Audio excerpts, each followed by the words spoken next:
অনেক রকমেরই তো ডিমের চপ খেয়েছেন। একবার হলেও এই ডিম পেঁয়াজের চপটা বাসায় তৈরি করবেন। সবাই এই ডিম পেঁয়াজের চপটার ফ্যান হয়ে যাবে। ঘরে থাকা কয়েকটি উপকরণ দিয়ে একটা মজাদার ডিমের চপ আজকে আপনাদের সাথে শেয়ার করেছি। আসসালামু আলাইকুম এভরিওয়ান, ওয়েলকাম টু আলোর মিনি কিচেন। তার জন্য আমি প্রথমে নিয়েছি সেদ্ধ 2টা ডিম। একটা ডিমকে আমি 4 ভাগ করে কেটে নেব। চাইলে একটা ডিমকে 2 ভাগ করতে পারেন, আবার গোটাও রাখতে পারেন। ডিমগুলো কেটে নেওয়া হয়ে গেলে এই দিকে দিয়ে দিচ্ছি 2 কাপের মতো পেঁয়াজ কুচি। পেঁয়াজগুলোকে একটু মিহি করে কেটে নিতে হবে। 4টার মতো দিয়ে দিচ্ছি মরিচ কুচি, হাফ চা চামচ চিলি ফ্লেক্স, দিয়ে দিচ্ছি হাফ চা চামচ হলুদের গুঁড়া, আর দিয়ে দিচ্ছি হাফ চা চামচ লবণ। এবার এগুলোকে আমি হাত দিয়ে ভালো করে মিশিয়ে নেব। এই ডিম পেঁয়াজের চপটাতে বেশি পেঁয়াজ লাগে। এটাকে ডিম পেঁয়াজের চপও বলা যায়, আবার ডিম পেঁয়াজের বড়াটাও বলা যায়। পেঁয়াজটাকে ভালো করে আমি মিশিয়ে নেব।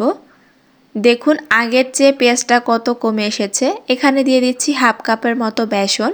চাইলে এখানে চালের গুঁড়াটাও ব্যবহার করতে পারেন, আবার অর্ধেক চালের গুঁড়া আর অর্ধেক বেসনটাও ব্যবহার করতে পারেন। বেসনটা দেওয়ার পরে শুকনো মনে হলে পানি দিতে হবে এরকম মনে করবেন না, কারণ পেঁয়াজ থেকে পানি বের হয়।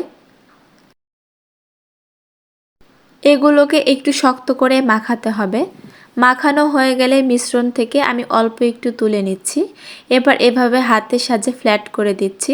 এবার ডিমের স্লাইস দিয়ে দিচ্ছি এখানে। এবার ডিমের ওপরে মিশ্রণটা ফোল্ড করে দিচ্ছি। এবার 2 হাত দিয়ে চেপে চেপে দিয়ে এভাবে হাত দিয়ে প্রেস করে নিচ্ছি। এইভাবে করে আমি সবগুলো ডিমের চপ বানিয়ে নিয়েছি। এইদিকে আগে থেকে আমি প্যানে তেলটা গরম বসিয়েছিলাম। এবার আমি ডিমের চপগুলোকে দিয়ে দিচ্ছি। হাই হিটে তেলটাকে গরম করে মিডিয়াম আঁচে এগুলোকে ভাজতে হবে। 3 থেকে 4 মিনিট ভাজার পরে এক পাশটা যখন গোল্ডেন কালার চলে আসবে তখন এগুলোকে আমি উল্টে দেব। 2 থেকে 3 মিনিট পর পর এগুলোকে উল্টে পাল্টে দিয়ে ভাজতে হবে। আপনাদের পছন্দ অনুযায়ী চপগুলোকে ভেজে নিতে পারেন। চপগুলো একটু বেশি গোল্ডেন কালার করে ভাজলে খেতে ভালো লাগে। আমার ডিমের চপের সুন্দর একটা কালার চলে এসেছে, তাই আমি এগুলোকে তুলে নিয়েছি। 10 থেকে 12 মিনিটের মতো সময় লাগবে। তৈরি হয়ে গেল গরম গরম অসাধারণ একটা নাস্তা, ডিম পেঁয়াজের চপ।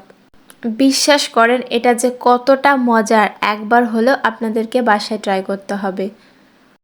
আশা করছি আমার রেসিপিটা দেখে আপনাদেরকে অনেক ভালো লেগেছে এবং সহজও লেগেছে। সবাই অনেক অনেক ভালো থাকবেন, সুস্থ থাকবেন। আল্লাহ হাফেজ।